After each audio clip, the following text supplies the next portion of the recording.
Tonight, several breaking stories as we come on the air. The Dow dropping nearly 500 points today, what President Trump said late today about the U.S. economy. Also breaking tonight, Ukraine now agreeing to a U.S. brokered ceasefire with Russia. Will Vladimir Putin agree to this? And in the U.S., the 5-year-old killed in a hyperbaric chamber. Tonight, the charges. First tonight, with Elon Musk by his side, President Trump downplaying concerns about the economy. The Dow now dropping more than 1,300 points in 2 days. Many Americans concerned, some small business owners now sounding the alarm tonight. And President Trump late today standing with Elon Musk, trying to help him sell Teslas from the White House. Also tonight, Ukraine agrees to that U.S. plan for an immediate 30-day ceasefire with Russia. The question, will Vladimir Putin agree to this? The president saying he plans to talk to Putin. And President Trump says he would invite President Zelensky back to the White House. Tonight, the major move after that deadly collision. The NTSB now pushing for a ban on those helicopter flights along the Potomac near Reagan National Airport. That ban tonight now in effect after that passenger jet collided with a Black Hawk. And now we learn tonight of more than 15,000 cases of what are called close proximity events in the skies right near that airport in just 3 years. Tonight, the horrific death of a 5-year-old boy in a hyperbaric chamber. 4 people now charged. How did this happen? Tonight, the new video here in the search for that missing college student who disappeared while on spring break. What the new hotel surveillance shows. The heat across this country. How long will these temperatures last? Records could be broken in several states. And tonight, the elevated fire danger now. Lee Goldberg standing by with the forecast. The temperatures from the south right up through New York City. Tonight, the cargo ship that slammed into a U.S. tanker. The massive explosion and fire. The captain of the other ship tonight charged, and what authorities have now revealed. The alarming school bus crash in the Northeast. On its side, many injuries. One child trapped under the bus in critical condition. Tonight, Billy Joel postponing his new concert tour. It comes after that fall on stage. For how long will he be off the road? And what he's saying about his condition tonight. And America's Strong tonight, the Jeopardy contestant you'll see compete tonight. What he revealed, the missed call, was it fate?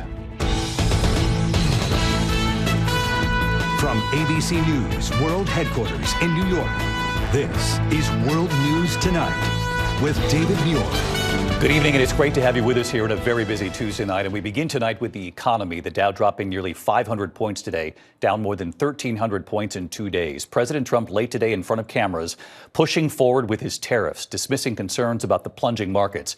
And tonight, tariffs on all steel and aluminum imports into the U.S. will face 25% tariffs as of midnight tonight.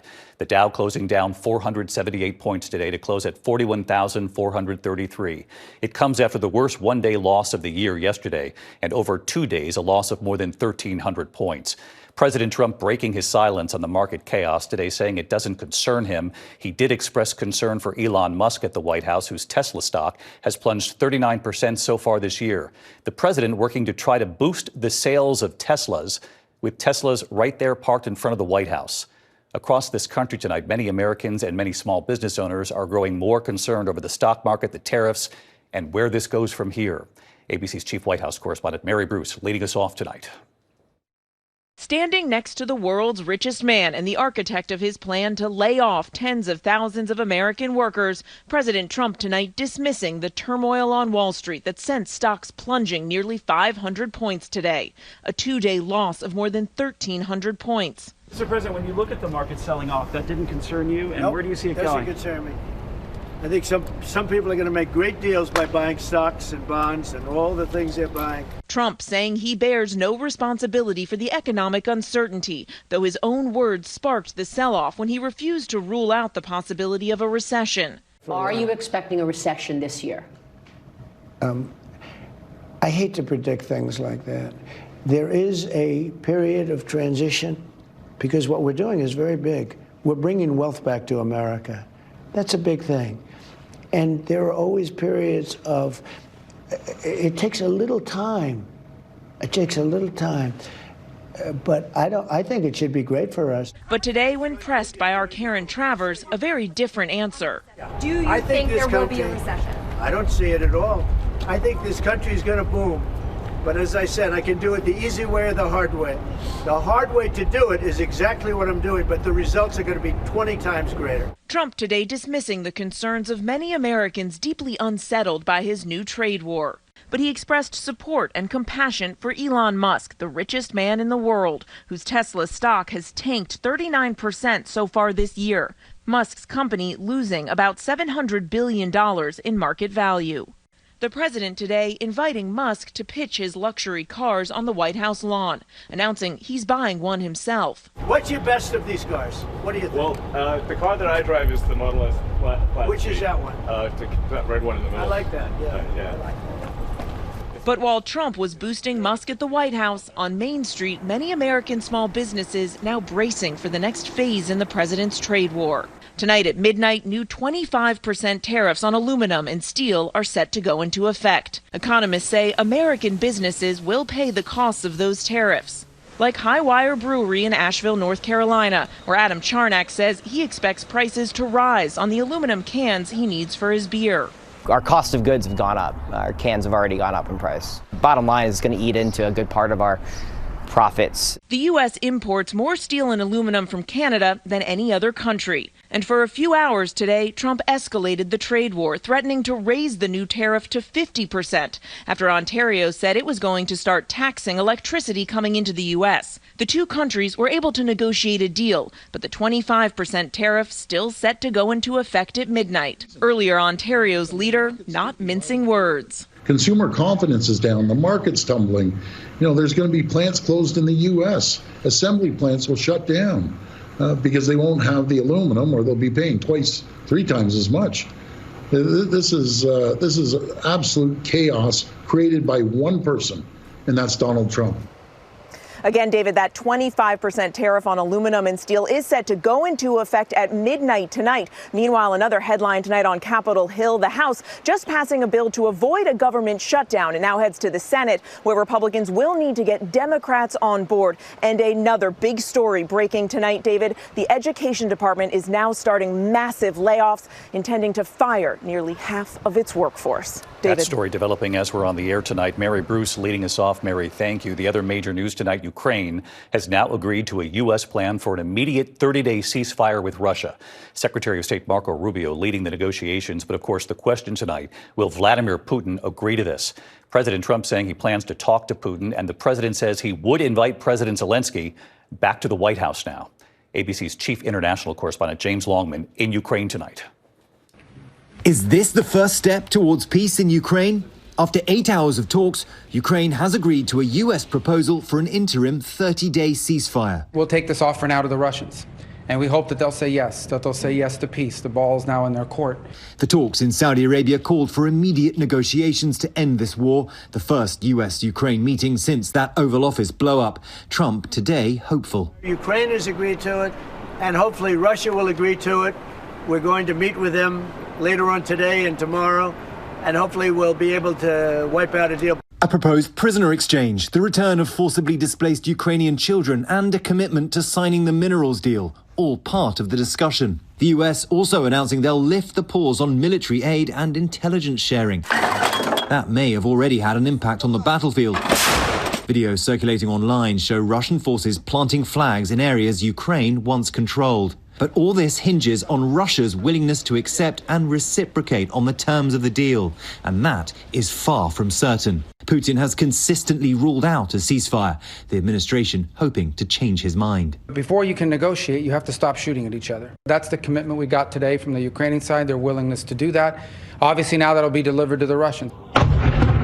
Hours before today's meeting, Ukraine launched the biggest drone attack of this war so far, reaching all the way to Moscow, injuring at least 20 people. And tonight comes word that Trump's envoy, Steve Witkoff, is headed to Russia to try to get Putin to agree to the ceasefire.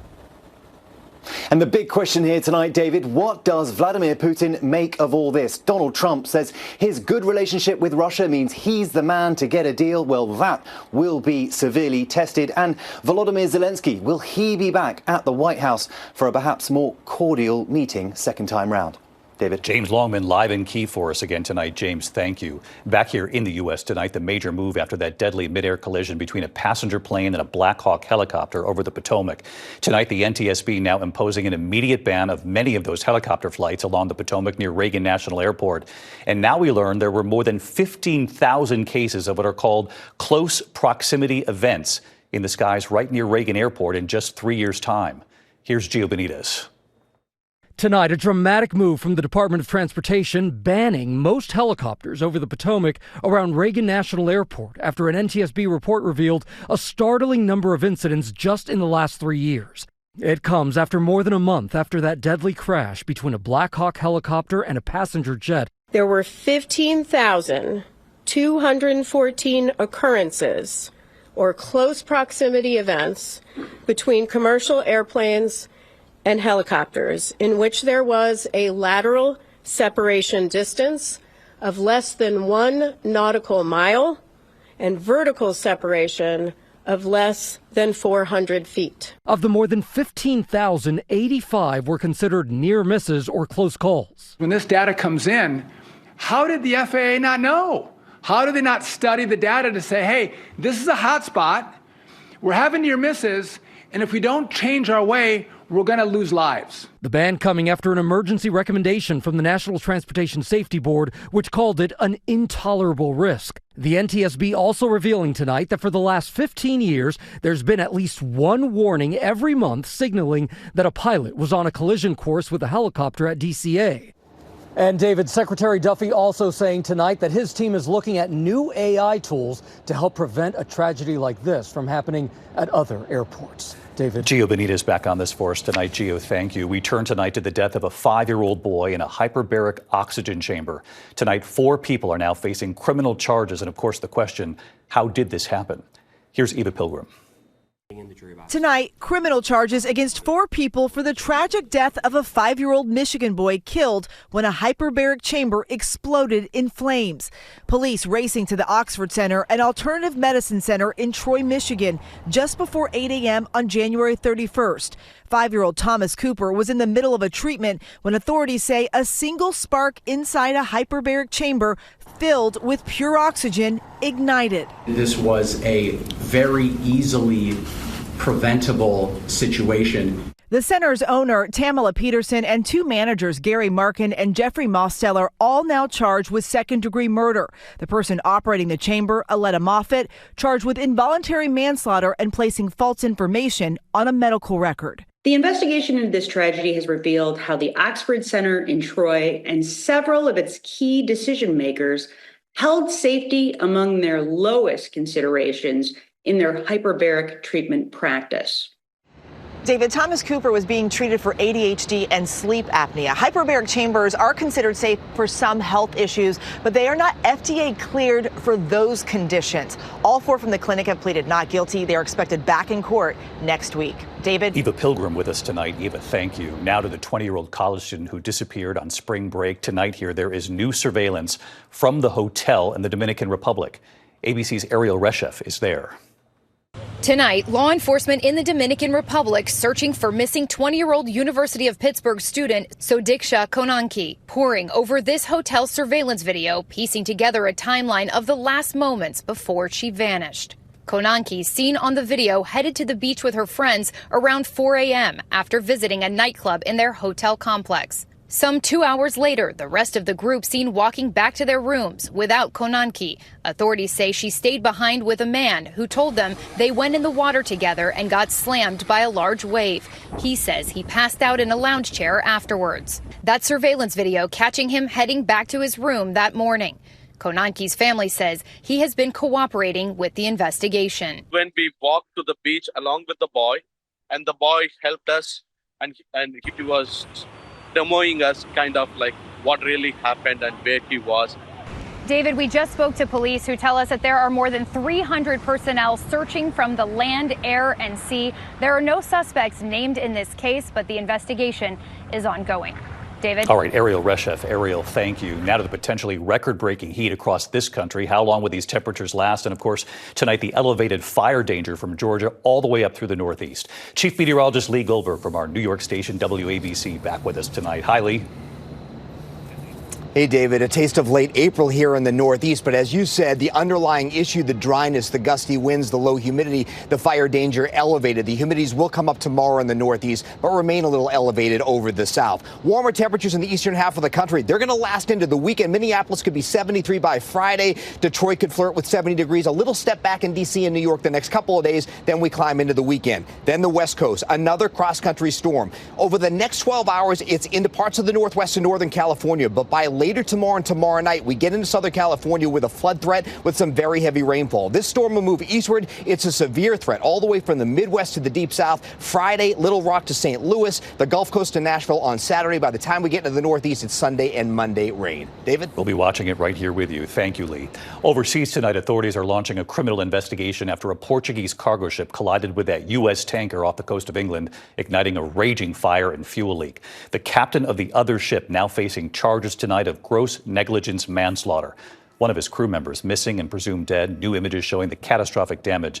The Portuguese cargo ship still smoldering. The U.S. tanker with a gaping hole in the side of its hull. When we come back here on the broadcast, the school bus crash in the Northeast. The bus on its side, many injuries, including a child trapped under the bus. Later tonight here, the contestant you'll see tonight on Jeopardy, and what he's now revealed, was it fate? And tonight, news Billy Joel postponing his concert tour after recently falling on stage. How long will he be off the road and what he's saying? In a moment here. We'll be right back. Tonight, authorities investigating a horrific school bus crash on the Garden State Parkway in Montvale, New Jersey. The bus traveling from Lakewood to New Square, New York, ending up on its side. More than 30 students on board, at least 13 victims taken to the hospital. A 14-year-old boy pinned under the bus. He's in critical condition tonight. There's no word yet on what caused the crash. When we come back here, Billy Joel putting his tour on hold. Tonight, the reason why. And you have to see what a contestant on Jeopardy tonight has already revealed. The question, was it fate? To the index of other news tonight, Southwest Airlines ending its long-standing policy, now saying it will begin charging for checked bags. Customers with the highest loyalty status, they say, will not have to pay the fee. However, other passengers will be charged beginning May 28th. Tonight, Billy Joel postponing his concert tour for about 4 months because of recent surgery. It, of course, comes after that scare for fans who witnessed Billy Joel fall last month. He did get right back up. Unclear if the surgery was related. Joel tonight apologizing, saying his health comes first, and he looks forward to getting back on stage. Of course, we can't wait too. When we come back here tonight, the Jeopardy contestant you'll see right here tonight, what he revealed, the missed call, was it fate? ABC World News Tonight with David Muir. Sponsored by Inspire. No mask, no hose, just sleep. Finally tonight here, America Strong, the Jeopardy contestant who missed the call, but maybe it was meant to be. He is the Jeopardy contestant who waited years for this moment. This is Jeopardy! New contestant Harvey Silkovitz, a Manhattan lawyer originally from West Orange, New Jersey. And immediately, Harvey started winning. What is a Sierra Madre? Right. Getting the very first question right, and he kept going. What is Asuncion? That's correct. Who is Ozzie Smith? Good for 1,000. What is a crown? That is the crown of the tooth, and you are off and running. But here's what we didn't know. It turns out Jeopardy producers reached out to Harvey, calling him 6 years ago to be on the show. Harvey missed the call, and by the time he got the voicemail, it was too late. Just months after that call, he was diagnosed with Parkinson's. Been a long time dream of mine to get here. And in 2019, I was diagnosed with Parkinson's. Oh, wow. But I continued chasing the dream, and now here I am. Look at that. Congratulations. After that diagnosis and missed call, Harvey wondered if he would ever get that chance.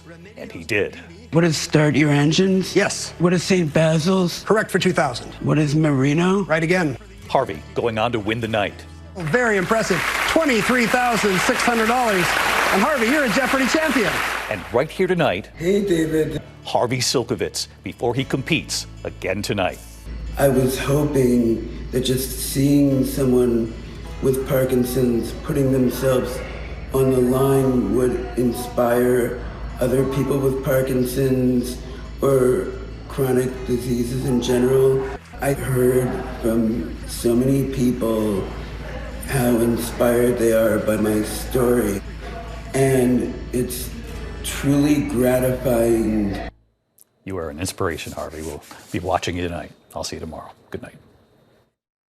Thank you for making World News Tonight with David Muir, America's most watched newscast.